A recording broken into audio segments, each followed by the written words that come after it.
हमारा इनकाउंटर भी हो सकता है।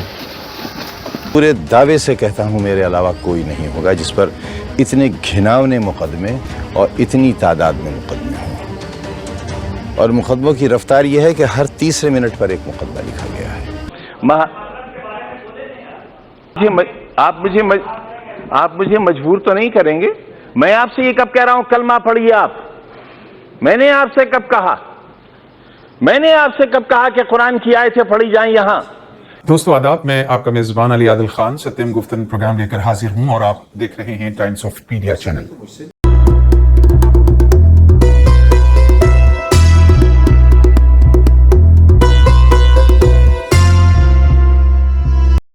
सर सैयद की जाई हूँ, मैं मेहमाने आज़म हूँ, मैं तहरीके आज़म हूँ। जैसा कि आपको मालूम है कि 18 अक्टूबर 2023 को आजम खान, उनकी पत्नी और बेटे अब्दुल्ला को उनके डेट ऑफ बर्थ मामले में रामपुर जिला कोर्ट से 7 साल की सजा सुनाई गई। आजम 27 माह की सजा के बाद 18 मई 2022 को भी अंतरिम जमानत पर जेल से बाहर आए थे। आपको बता दें कि 18 अक्टूबर 2023 को अब्दुल्ला आजम खान के डबल जन्म प्रमाण पत्र मामले में आजम खान, उनकी पत्नी डॉक्टर तंजीन फातिमा और छोटे बेटे अब्दुल्ला आजम को कोर्ट ने 7 साल की सजा के साथ 50,000 का जुर्माना भी लगाया है। असदुद्दीन ओवैसी के बाद आजम खान को देश की राजनीति में अल्पसंख्यकों के एक बड़े नेता के तौर पर देखा जा रहा था। हालांकि आजम खान की छवि एक मगरूर और मुतकब्बिर नेता के रूप में भी पेश की जाती है। नवाब परिवार और प्रदेश के कई मुस्लिम सियासी विरोधी आजम की बढ़ती शोहरत से जो है वो नाराज है या उनसे खौफजदा है। तो उन्होंने ये काम किया, लेकिन उससे मेरी सेहत पे कोई फर्क नहीं पड़ता है। तो अब मेरी सेहत पे इसलिए फर्क नहीं पड़ता है क्योंकि जो मैंने कदम उठाया था उसको मैं कामयाबी तक पहुंचा कर आया हूं।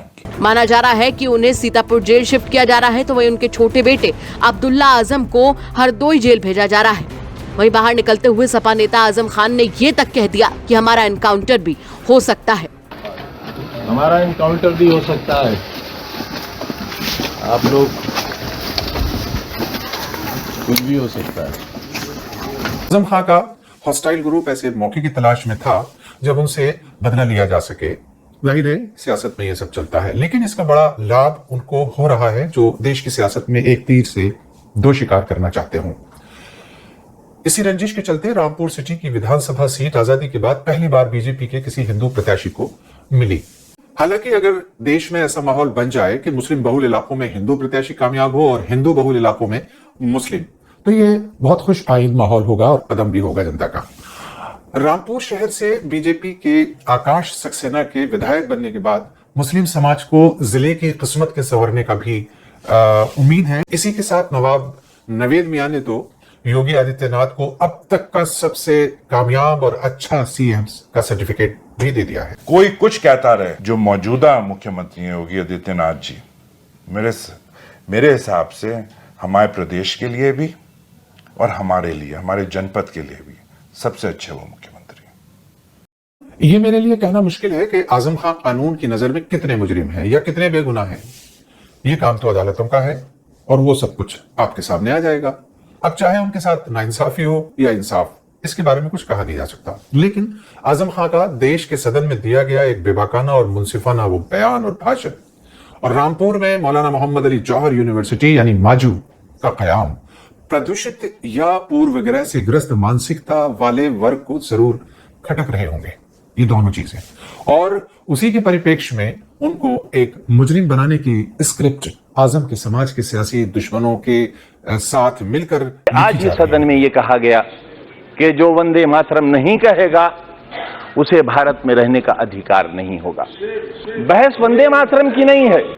अगर कानून की बात करूं तो सुप्रीम कोर्ट कहता है कि वंदे मातरम के लिए मजबूर नहीं किया जा सकता। सबसे बड़ी अदालत वो भी है। लेकिन अगर आपने इतिहास पढ़ा हो, रेशमी रुमाल तहरीक, हिंदुस्तान को आजाद कराने के लिए कितने उलमा ने फांसी के तख्ते चूमे थे।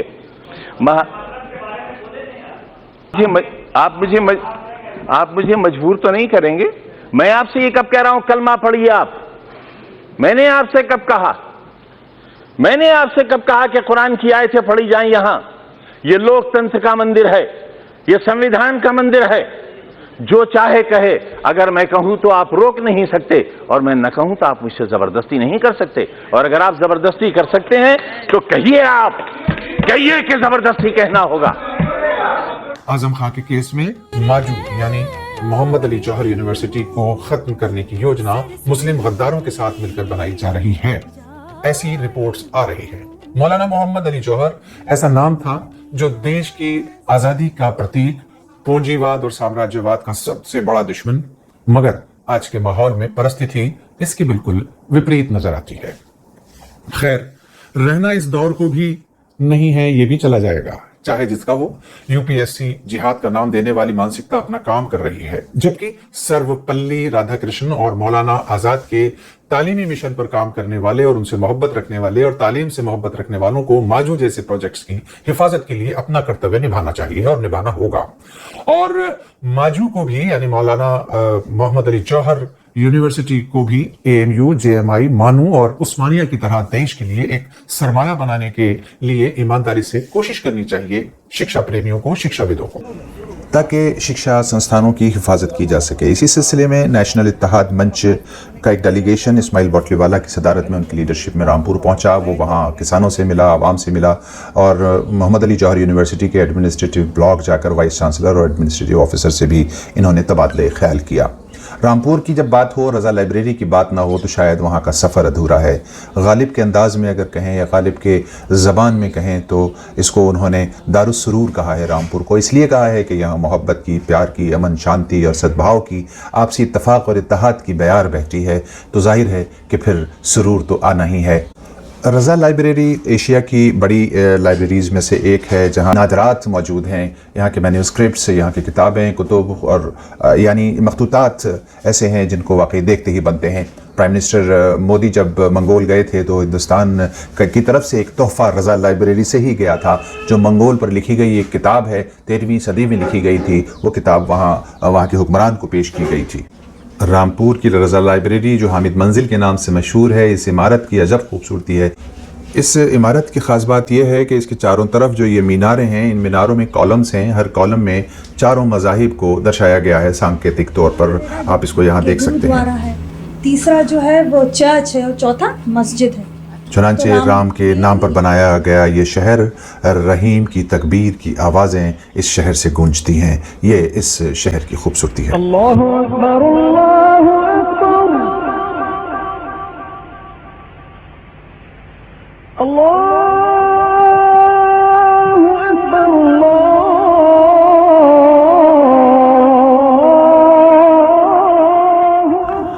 हम सब की ख्वाहिश है कि मुल्क के तमाम शहर रामपुर शहर की तरह मुल्क में अमन व अमान का गहवारा और एक सांकेतिक शहर बने।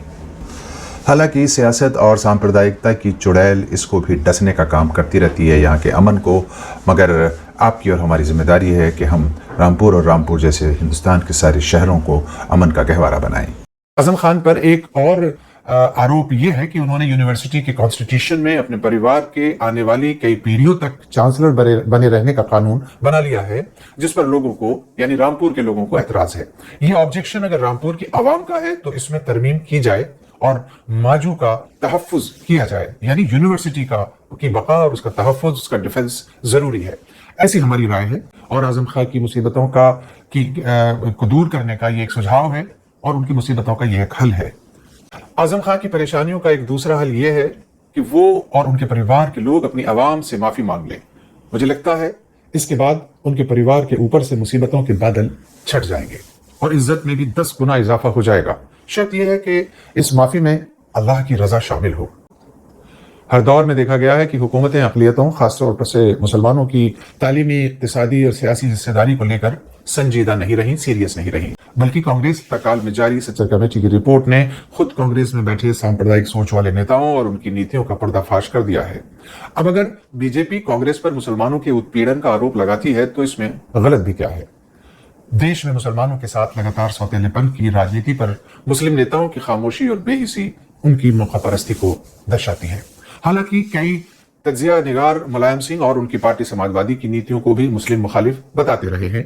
2013 के मुजफ्फरनगर दंगों में समाजवादी की सरकार आज तक सवालों के घेरे में है, जब वहां मुसलमानों का नरसंहार हुआ था। लेकिन हमारा मानना यह है कि मुल्क में मुस्लिम समुदाय के हालात के लिए मुस्लिम क़यादत सबसे बड़ी जिम्मेदार है।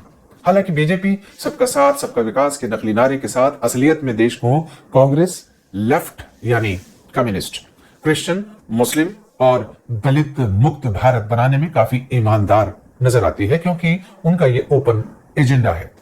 हो सकता है कि आज की नई कांग्रेस ने हालात से सबक सीख लिया हो और आइंदा अपनी नीतियों और नियत में तब्दीली ले आए। अब जो बात हम आपसे कहने जा रहे हैं, ये काफी लोगों को परेशान कर सकती है, विचलित कर सकती है, लेकिन इसको सुनना होगा और ये हकीकत भी है। और वो बात यह है कि इससे इनकार नहीं किया जा सकता दोस्तों कि कांग्रेस के आने के बाद सत्ता में सिर्फ पार्टी का नाम बदला हुआ दिखाई दे सकता है, लेकिन हुकूमत चलाने वाली विचारधारा जो आज है कल भी वही हो सकती है, इसके बड़े इम्कान हैं। ऐसे में जब 5 राज्यों में असेंबली और देश में लोकसभा चुनाव सर पर हैं, मुस्लिम जमातों, संस्थाओं और नेताओं की तरफ से देश के डिप्राइव्ड या वंचित वर्गों के लिए कोई प्रपोजल, चार्टर या स्ट्रेटेजी अभी तक बनाई नहीं गई है। बस एक नारा है जिसके सहारे देश की 67% जनता को छोड़ दिया जा रहा है, यानी इंडिया को लाना है, बीजेपी को भगाना है।